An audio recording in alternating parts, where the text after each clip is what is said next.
Hello students, welcome back to Lekhankan Vidyapeeth. एक बार फिर से स्वागत है आप लोगों का एक ऐसे प्लेटफॉर्म पर जहां पर आपको क्लास 9th और 10th के science, maths, English, social studies सारे सब्जेक्ट्स के वीडियोस मिलेंगे। तो आपको अलग अलग इधर उधर जगह जाने की ज़रूरत नहीं है। मेरा नाम है लाइबा और मैं पिछले 7 सालों से सोशल स्टडीज़ पढ़ा रही हूँ और मैं आप लोगों को पढ़ा रही हूँ क्लास 9 की सोशल स्टडीज़, जिसका इकोनॉमिक्स का हम लोग चैप्टर 4 कर रहे थे। इसके 2 पार्ट्स हम ऑलरेडी कवर कर चुके हैं, अब हम कर रहे हैं इसका 3rd और लास्ट पार्ट। चलिए स्टार्ट करते हैं।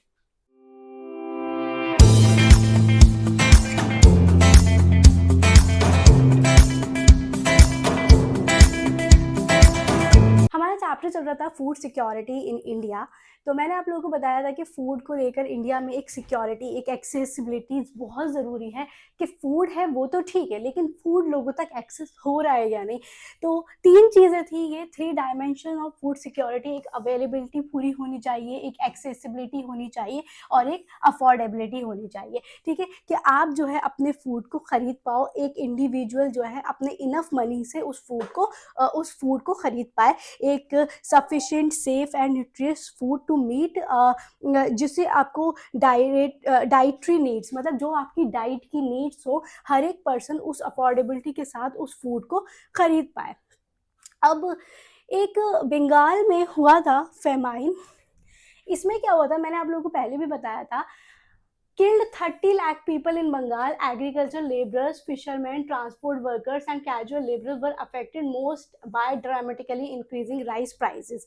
यानी कि राइस के प्राइसेस एकदम बढ़ जाने की वजह से बहुत सारे लोग जो है, क्योंकि भाई राइस के प्राइस बढ़ गए तो लोगों के पास राइस खरीदने के लिए पैसा नहीं था, तो लोग जो है बहुत सारे उनकी डेथ हुई थी बंगाल में। ठीक है, इसमें फिशरमैन शामिल थे, ट्रांसपोर्टर वर्कर्स, कैजुअल लेबरर्स, ये सब इसमें शामिल थे।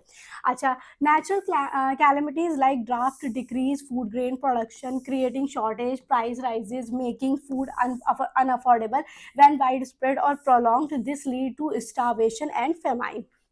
तो क्या हुआ था, मतलब सूखा पड़ गया था। सूखा पड़ने की वजह से बहुत ज़्यादा शॉर्टेज हो गई थी, प्राइस राइज हो गए थे, फूड अनअफोर्डेबल था, यानी लोग जो है फूड को अफोर्ड नहीं कर पा रहे थे। राइस प्रोडक्शन डेटा जो था 1941 showed a drastic decline to 70 lakh ton total availability, यानी कि 70 लाख टन जो है वो आपका एक ड्रास्टिक डिक्लाइन था, मतलब बहुत ज़्यादा लोगों का डेटा गिरा था, यानी लोग जो है फूड को नहीं खरीद पा रहे थे। और 1942 में जाके इसकी रिकवरी हुई थी 92 लाख टन की। द किल्ड, इसमें है द 1943 फेमाइन किल्ड मिलियंस, यानी कि 1943 में बहुत सारे इस ये जो मतलब अकाल आया था उसमें बहुत सारे बिलियन लोग मरे थे। उसके बाद फेमाइन्स ह्यूमन टोटल। अब देखो famines human total, famine is characterised by wide spread death due to starvation and epidemics caused by contaminated water, decaying food and weakened body resistance. Nothing like the Bengal famine has happened in India. Again, though famine like condition and starvation, death still occur in some areas. यानी कि कुछ areas ऐसे थे जिसमें इस famine की वजह से बहुत सारे लोगों की डेथ हुई थी, यानी कि इसमें बहुत ये मतलब डेथ जो है बहुत तेजी से वाइड स्प्रेड हुआ था, बहुत तेजी से लोग जो है मरे थे। तो ये बिल्कुल भी अच्छी कंडीशन नहीं थी उस कंट्री के लिए, सॉरी कंट्री बोल रही हूँ, बंगाल के लिए। Who are food insecure. अब फूड इनसिक्योर मतलब फूड एक्चुअल में किसके लिए इनसिक्योर है। इनसिक्योर का मतलब है कि एक्चुअल में फूड किसके पास नहीं पहुंच पा रहा है। तो देखो, सबसे पहले इसमें रूरल वेलरेबल वैल्यू ग्रुप्स आते हैं, जैसे कि लैंडलेस पीपल, ऐसे पीपल जिनके पास या तो लैंड है नहीं, या फिर लिटिल और नो लैंड, या फिर थोड़ी सी है या फिर है ही नहीं।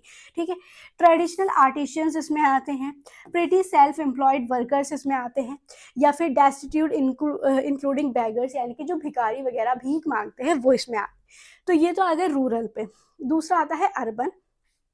तो अगर हम अर्बन की बात करें तो families whose working members are employed in ill paid occupation and casual labourers, यानी कि कुछ ऐसे लोग जो मतलब क्या कहते हैं वर्किंग हैं, उनके घर में कुछ मतलब बीमार लोग हैं। ठीक है, तो वो largely engage in seasonal activities, वो सिर्फ सीजनल एक्टिविटीज़ में इंगेज है, मतलब बहुत ज़्यादा एक सीज़न पर ही काम होता है और उसके बाद उनको खाली बैठना पड़ता है। तो इस तरह के लोग फूड इनसिक्योरिटी फेस करते हैं।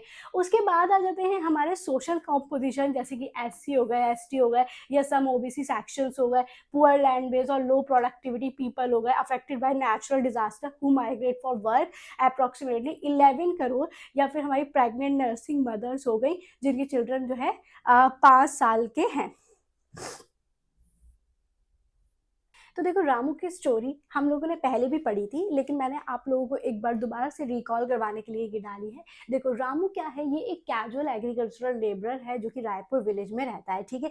इसका एक बेटा है Somu, 10 years work as cattle herder herder year, earning ₹1000 yearly. अब सोचो, वो 1000 रुपये ईयरली कमा रहा है, यानी कि 1000 रुपीज उसकी ईयरली इनकम है। और उसकी वाइफ जो है, he is wife Sunhari, works part time as a house cleaner, और उसकी जो वाइफ है वो पार्ट टाइम हाउस क्लीन करती है, रिसीविंग मिल्क एंड फूड, यानी कि मिल्क एंड फूड जो है जो भी उतना बेचती होगी, ठीक है। Agriculture being seasonal, Ramu remain unemployed for 4 month, और बाकी के 4 महीने ये अनएम्प्लॉयड रहता है। तो मैंने ये स्टोरी आपको दोबारा से इसलिए रिकॉल करवाई है क्योंकि कुछ हमारी ऐसी चीजें होती हैं जो कि हमारी सीजनल होती हैं। During plant consolidation and maturing, during unemployment his family faces difficulties and sometimes children sleep without food, यानी कि इसके जो बच्चे होते हैं वो कभी कभी बिना खाए भी सो जाते हैं। तो इसीलिए हमारी जो ये जो सीजनल अनएम्प्लॉयमेंट होती है वो ऐसी होती है जिसमें कभी कभी हमें जो है, हमें इन द सेंस कि कभी कभी कुछ लोगों को उसमें काम नहीं मिलता है, सीजनल अनएम्प्लॉयमेंट हम इसको कहते हैं, ठीक है। तो ये जो है इस तरह के, ये रामू जैसे केस हमारे इंडिया में बहुत सारे पाए जाते हैं। इंडिया फूड सिक्योरिटी सिस्टम, हमारे इंडिया का फूड सिक्योरिटी सिस्टम क्या है? एक तो बफर स्टॉक सिस्टम है। बफर स्टॉक जिसमें कि वीट और राइस जो होता है वो फार्मर से मिनिमम प्राइस पर गवर्नमेंट खरीद लेती है और फिर पुअरर सेक्शंस को बेचती है। या फिर एक पब्लिक डिस्ट्रीब्यूशन सिस्टम होता है जो कि हम सबके पास है, राशन कार्ड, ठीक है। राशन कार्ड से हम लोगों को गवर्नमेंट अलाउड करती है कि आप इतना राशन खरीद सकते हो। तो ये जो है ग्रीन रेवोल्यूशन 1970 के बाद, India has avoided famine even during adverse weather condition, becoming self sufficient in food grain. तो इंडिया जो है सेल्फ सफिशिएंट हो जाए फूड ग्रेन में, इसलिए ये चीज़ें की गई हैं। उसके बाद हम बात करते हैं ensuring food security for all, यानी कि सबके लिए फूड सिक्योरिटी क्या है। देखो, food security involves eliminating current hunger and reducing risk of future hunger, यानी कि ये फ्यूचर के हंगर का एक जो रिस्क है उसको ख़त्म करने के लिए बनाया गया है। लोग जो है इसमें सेल्फ सफिशिएंट अचीव करें, मतलब सबके पास कंट्री में एक अवेलेबल फूड हो, इतना हो जितना एक इंसान की नीड हो। बफर स्टॉक क्रिएटिंग, गवर्नमेंट क्या करती है, एक बफर स्टॉक में चीज़ों को क्रिएट कर लेती है जिससे जो है सबको फूड मिल सके। PDS distributes food, ration shop serve poorer section at subsidies prices, यानी कि जितनी भी हमारी राशन शॉप्स है वहाँ पे पुअरर सेक्शन को जो है पूरी तरह से राशन मिल सके। और कॉन्टीन्यूस विजिलेंस, यानी कि गवर्नमेंट जो है वो मॉनिटर कर सके, ensure food security at all time, यानी कि ऑल टाइम जो है फूड सिक्योरिटी को गवर्नमेंट जो है मॉनिटर कर सके, यानी सबके पास फूड सिक्योर आपके पास हो। तो ये जो है हमारा फूड सिक्योरिटी इन इंडिया, इसी के साथ चैप्टर हमारा कंप्लीट होता है। मैं एक बार इसमें आपको सारी चीज़ें बता देती हूँ। बेसिकली ये जो चैप्टर है फूड सिक्योरिटी इन इंडिया, ये एक फूड सिक्योरिटी को लेकर बनाया गया है। फूड सिक्योरिटी का मतलब होता है कि इंडिया में फूड तो है लेकिन वो हर एक इंसान के पास पहुंच रहा है या नहीं, दैट इज़ वेरी इंपॉर्टेंट, ठीक है। तो इसमें सबसे ज़्यादा इंपॉर्टेंट है एक्सेसिबिलिटी, अवेलेबिलिटी, ठीक है, यानी कि लोग उसको एक्सेस कर पा रहे हैं या नहीं कर पा रहे हैं, क्योंकि इंडिया का बहुत बड़ा सेक्शन जो है वो गरीबी को फेस करता है, जिसको हम पुअर सेक्शन बोलते हैं। तो गवर्नमेंट ने क्या किया, इसके लिए कुछ स्कीम्स बनाई, जैसे कि किसानों से कम प्राइस पर खरीद कर गवर्नमेंट जो है लोगों को, पुअर सेक्शन को कम प्राइस पे बेचती है, या मतलब एक मैक्सिमम प्राइस में खरीद कर, एक रेट तय कर देती है, उसमें खरीद कर लोगों को कम प्राइस में बेचती है, या फिर राशन कार्ड के थ्रू। और इसमें आजकल गवर्नमेंट जो है फ्री ऑफ कॉस्ट भी देने लगी है। तो ये जो है बेसिकली हमारा फूड सिक्योरिटी चैप्टर था इकोनॉमिक्स का। इसमें जो अहम बातें हैं वो है accessibility of food, availability of food, और राशन कार्ड के बारे में एक above poverty line APL, below poverty line BPL हमारे राशन कार्ड्स होते हैं। तो इसी के साथ ये चैप्टर हमारा कंप्लीट होता है। आई होप आप लोगों को ये चैप्टर क्लियर हुआ होगा। अगर आप लोगों को अच्छा लगा हो तो इसे लाइक शेयर सब्सक्राइब ज़रूर करें। Thank you for watching this.